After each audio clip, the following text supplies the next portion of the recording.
मेरा नाम आलिया है। मेरी उम्र 21 साल है। मैं लाहौर में रहती हूँ। ये बात आज से 2 साल पहले की है। मैं नौकरी के लिए एक इंटरनेशनल कंपनी में इंटरव्यू के लिए गई थी। मैं बहुत खुश थी कि मुझे नौकरी मिल जाएगी, क्योंकि मैं अच्छी खासी पढ़ लिखी थी और मुझे यकीन था कि मैं इंटरव्यू पास कर लूँगी। आखिरकार वो दिन आ गया। मैं सुबह जल्दी जागी, तैयारी की, इंटरव्यू के सवालात जहन में दोहराए, नहा धोकर अच्छे कपड़े पहन लिए। इस दिन मैं बहुत खूबसूरत लग रही थी।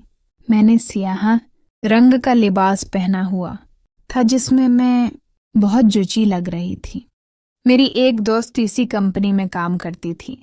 उसने मुझे कहा कि तुम पढ़ी लिखी हो, जिम्मेदार हो, तुम्हें नौकरी ज़रूर मिलेगी। मैं तालीम मुकम्मल करने के बाद अपने प्रोफेशनल करियर की तलाश मैं थी ताकि अपने पैरों पर खुद खड़ी हो सकूं। मैं अपनी दोस्त के साथ कंपनी पहुंची। उसने मुझे देखकर कहा कि मैं बहुत अच्छी लगी रही हूं। फिर कहने लगी कि बास बहुत दिल फैनक आदमी है, तुम आई हो तो वो ज़रूर नौकरी दे देगा। ये सुनकर मैं हैरान हुई और मैंने पूछा कि वो क्या कहना चाह रही है। तो इसने जवाब दिया कि थोड़ी देर में खुद समझ आ जाएगा। वो अपने ऑफिस चली गई और मुझे इंतज़ार करने के लिए कहा गया। कंपनी बहुत खूबसूरत थी।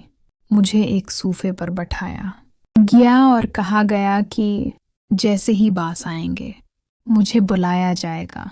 आधे घंटे बाद मुझे कहा गया कि मैं तीसरे फ्लोर पर चली जाऊं। मैं लिफ्ट के जरिए ऊपर गई तो पूरा फ्लोर खाली था। मैंने सोचा खैर, मैं अपना काम कर लूंगी। मैं कमरे में दाखिल हुई। बास मुझे गौर से देख रहा था। वो बड़े अहदे पर था मगर उसके अंदाज में पेशा वराना शख्सियत नहीं थी। वो सिगरेट पीते हुए बोला, लड़की अपना दुपट्टा उतारो। ये सुनकर मैं शिद्र रह गई। मैंने कहा कि मैं इंटरव्यू के लिए आई हूँ, ये क्या कह रहे हैं? तो वो तकबर भरी आवाज में बोला, नौकरी नहीं चाहिए? मुझे नौकरी की सख्त ज़रूरत थी। मेरे हालात भी मुनासिब नहीं थे, इसलिए मैंने धीमी आवाज में कहा, जी चाहिए। वो बोला, यहाँ एक उसूल है, जिसे नौकरी चाहिए होती है। वो पहले मेरे साथ डांस करती है। मैं हैरान हुई, लेकिन मैंने सोचा शायद डांस करने में कोई मसला ना हो और नौकरी मिल जाए, मगर उसका इरादा किसी और तरफ था। वो बोला, शाम को तैयार होकर आ जाना। मैंने पूछा, बाकी सब कहाँ हैं? वो मुस्कुराया और बोला, बस हम दोनों ही हैं।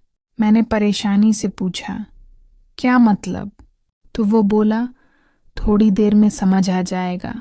फिर उसने मुझसे पूछा, तुमने खाना खाया है?